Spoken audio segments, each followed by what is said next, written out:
Welcome back to Gibbo MMA. We're going to review Mario Batista versus Vinicius Oliveira, UFC Vegas 113. And first card of the year at the Meta Apex. And I didn't preview this card because this year we're going a little bit different. We're just going to stick to the numbered pay-per-view events because, yeah, the way this card's ended, or the way this card turned out, I'm very glad I didn't spend my time previewing it. No surprises at all. And the main event was great. And then the rest of the card was very much very apexy. But we're going to touch on this card and then we'll also touch on some other fight news. But Mario Batista gets it done. Second round submission. Not really surprised. I think he's very much underrated because he was coming off that loss against Umar Nurmagomedov, which he was very competitive in. He even dropped Umar, who's a top 3 bantamweight. And Mario's ranked 9, which, you see guys who are ahead of him in the rankings, such as Marlon Vera, Davison Figueiredo, Ayman Zahabi, Song Yudong. I think he beats all those guys. He did call out Corey Sandhagen, who's ranked 4th. But a great performance by Mario and Vinicius Oliveira.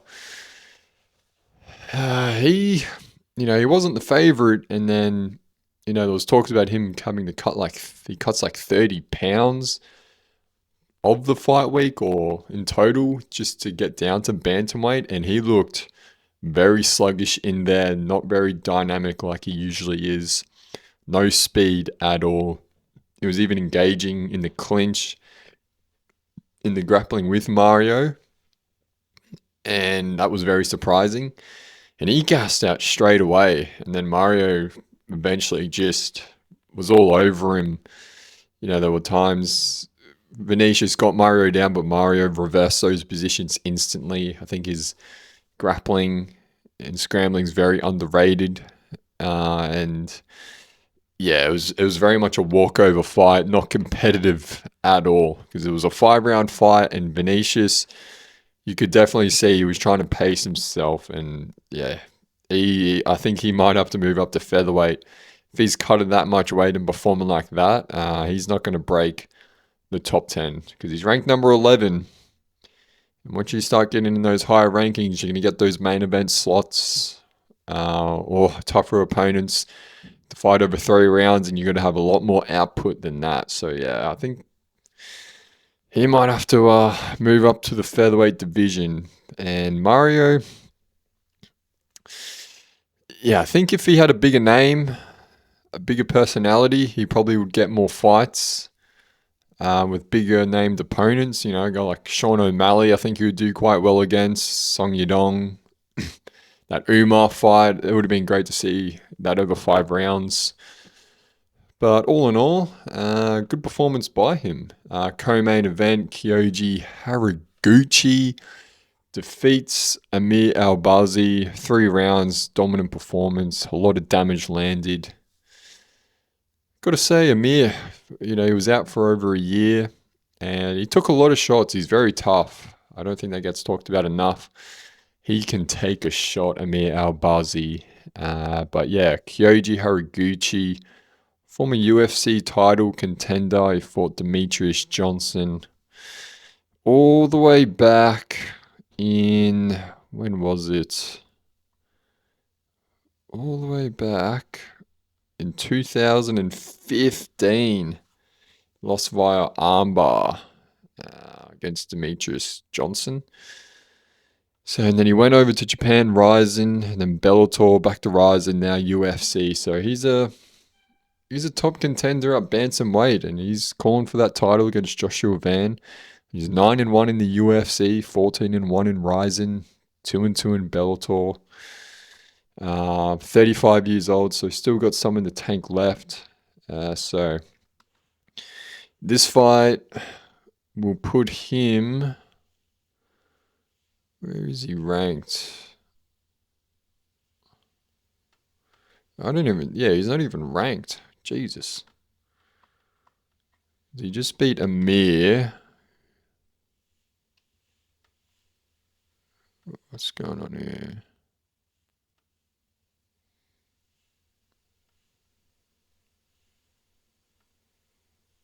Mio Barzi's not even ranked? Oh, shit. I'm looking at Bantamweight. Fuck. Flyweight. So, Horiguchi, sorry, ranked number 8. I was like, going on, what's going on? I thought these guys were ranked, yeah. Ranked number 8, Amir ranked number 6. So, yeah, he'll slot into rank 6 now. So, yeah, good performance by Horiguchi. He looked real fast in there, super fast. Next was one of the heavyweights, Rizvan Kuniev, decision win over Jailton Almeida. Boy, the heavyweight division is in dire straits. It is on its knees right now. Like, that was just not horrendous, but, well done to the ref. It was Dan Mergliata separating them. I think it's pretty ironic. Jailton Almeida, who always tries to get in dominant positions and just stall, was the one on the receiving end of that. So Kuniev was just pressing him against the cage. And Jailton Almeida had the audacity to put his arms up like, oh, he's not doing anything, like, separate us. And I'm like, literally all your fights are you getting separated because you're not doing anything. So the audacity for Almeida to then play that card of like, oh, separate us, when you're the one that's just been doing that for most of your career, stalling in those positions. And I say we're going to get these heavyweights back on the juice. The heavyweights in the early mid-2000s when they were juicing, Brock Lesnar, who was it? Freaking the horse meat guy. God.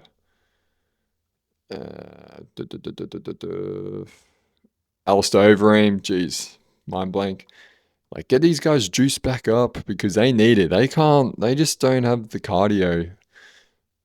Because they're just bigger guys to fight a freaking 3-5 round fight with volume. Like, they just really slow pace, constantly trying to conserve. And then when they do grapple a bit, they just gas. Like, look at Tai Tuivasa and Tellison to share the other week. Like, man, I reckon you just got to cut the rounds to 2 rounds and just let them go at it. Because during this fight, they were very much tired and just holding on to each other. Kuniev, he started well, trying to do more shots, and then Almeida was the one trying to slow it down. This heavyweight division is becoming pretty worrisome when you start getting guys outside of the top 5. Almeida, like, this guy's like a chiseled heavyweight, and he just doesn't seem to have that dog in him. Like, he's powerful. He doesn't seem to back himself. He's on a 2-fight losing streak now, and he didn't get in any dominant positions on the ground. They kept it standing. And then Rizvan Kuniev, he's been caught with, illegal performance-enhancing drugs back in his PFL days. He got a no fight got overturned, so he's been caught on the juice himself. But yeah, like, this heavyweight division, man, it's on his knees. I've never seen it like this bad. Because we got the Cyril Gane, because we got Tom Aspinall out, not his fault. He was kind of saving the division, but now he's out, and we don't know when he's coming back. We don't even have, the champ's not even active. And then you got Cyril Gane, Alexander Volkov, then Sergey Pavlovich, Curtis Blades, and then WCA. That's the top 5, and WCA is the only one who's been looking good and actively fighting, and then the rest is just pretty blobbish. Like Sergey Spivak, you saw Derek Lewis. Now, Tellison Teixeira is a ranked 11 heavyweight. Tellison is a ranked 11 heavyweight, Teixeira. If you saw him fight last week against Tai Tuivasa, who is a ranked 15 heavyweight on a 6-fight losing streak, these are ranked guys. and that it's probably the worst division right now in the UFC. It's between that and bantamweight, women's bantamweight. Because it's just becoming, every heavyweight fight is just really becoming a fast forward, toilet break now. They're not really entertaining anymore. So we got to get them back on the juice. Get them back on the juice. They need it. Middleweights, fight of the night, Michael Oliveira versus Marc-Andre Barriault. Well, now this was a fun fight. This made it pretty worthwhile. A lot of damage landed. Marc-Andre, dude, he is a frontline soldier. He is tough. He took so many shots, so many body shots, and just kept moving forward. I mean, I'm glad him and Michael got that 100K bonus because it went to a decision. I was like, these guys, they kind of saved this card a bit with that awesome back and forth. Just a lot of damage landed. Michael gets the win by decision. And then split decision, Farid Basharat over Gene Matsumoto. Another good fight. Farid, I think he got lucky on the judges' scorecards there. I thought Gene Matsumoto might have got it. Might have got I think it was the third round. That was more of a swing round. But Farid stays undefeated, 15 in a row. The Basharat brothers both win by decision that night. And then Dustin Jacoby gets a knockout over Julius Walker. And then kind of the rest of the card. Don't need to go too much into that. Con Wang beats Eduardo. And then we had the Polish Jakub Wikla's buzzer beater submission over Muyon Gafurov. They had to do a video replay to see that he tapped with a second to go. And I believe Jacob was going to win by decision anyway, but it's always good to get that finish because he gets an extra $25,000. So very important that they reviewed that.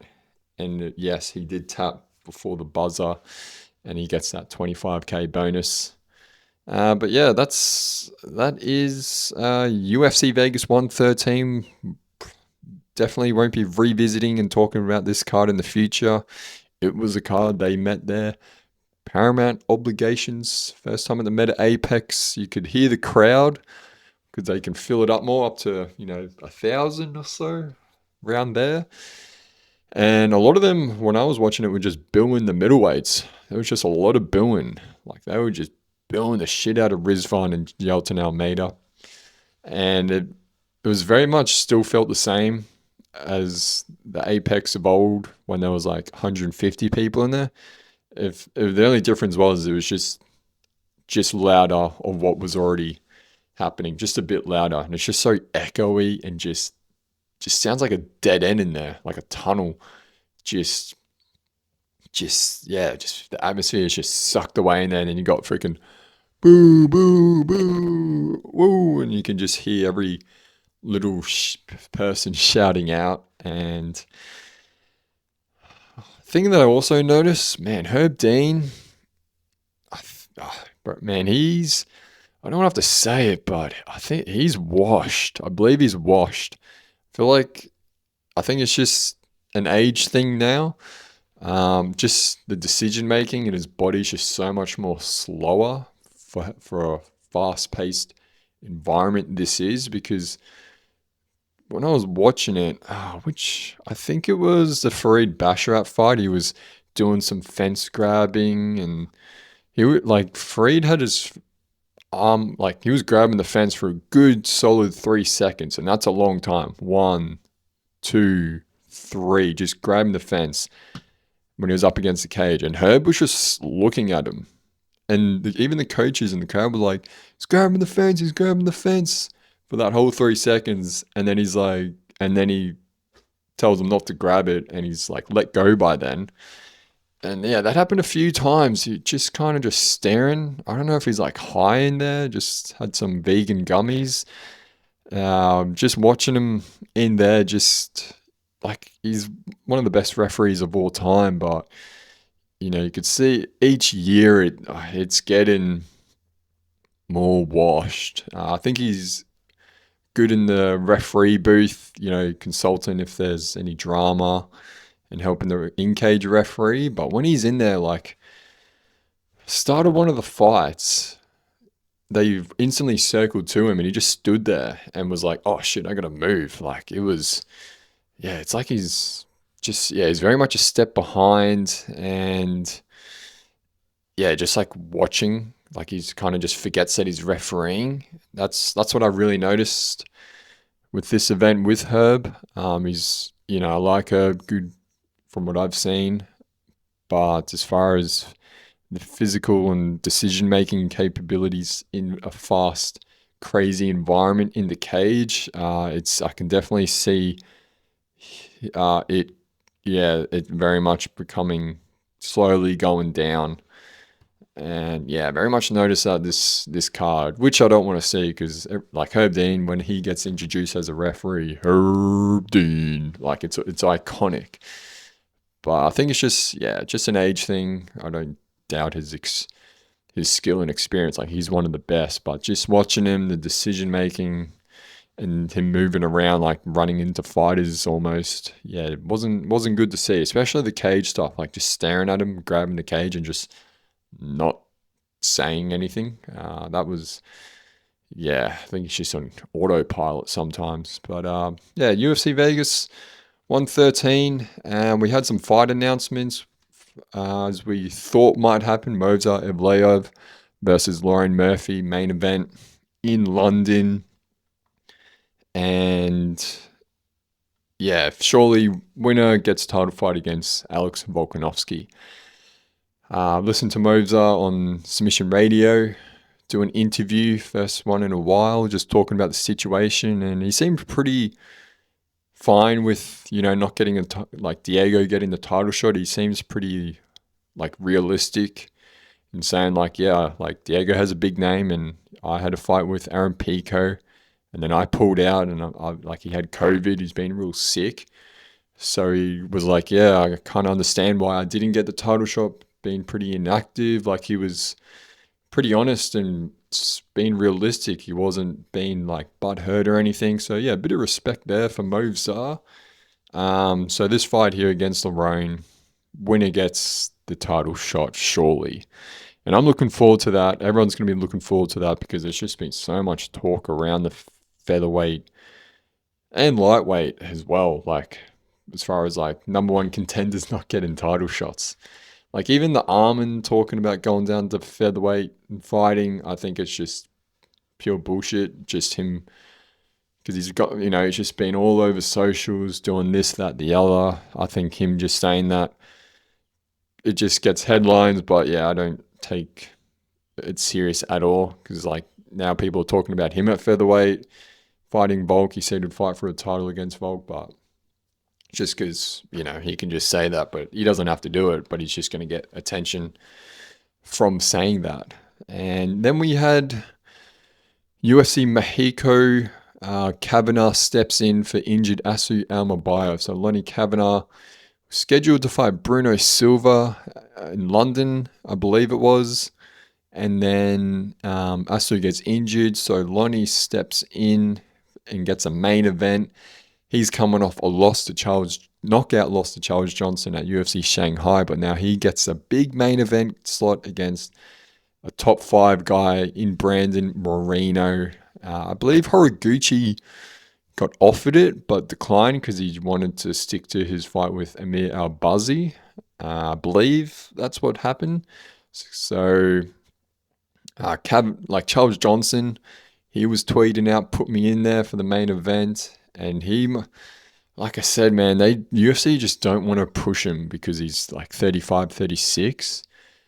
But Charles Johnson freaking flatlined Lonnie Kavanagh only last year, like his last fight.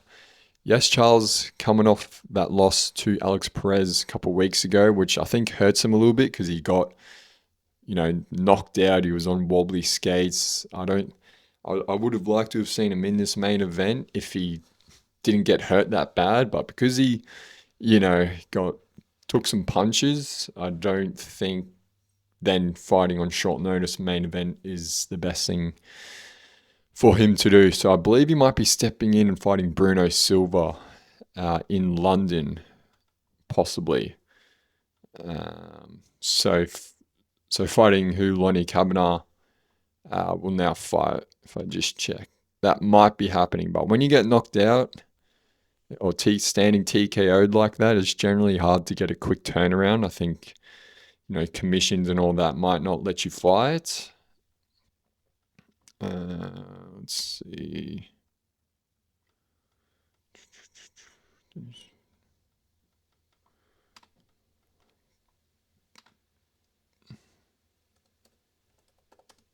Just searching Bruno Silva.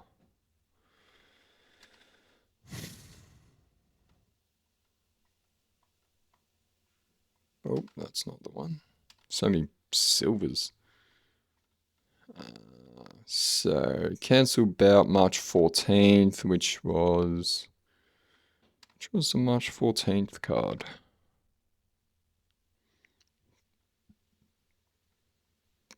Oh, so Apex card. Emmett versus Vallejos cards. So I've got here on Tapology, Charles Johnson is fighting Bruno Silva. I'll just make sure it's on the UFC website.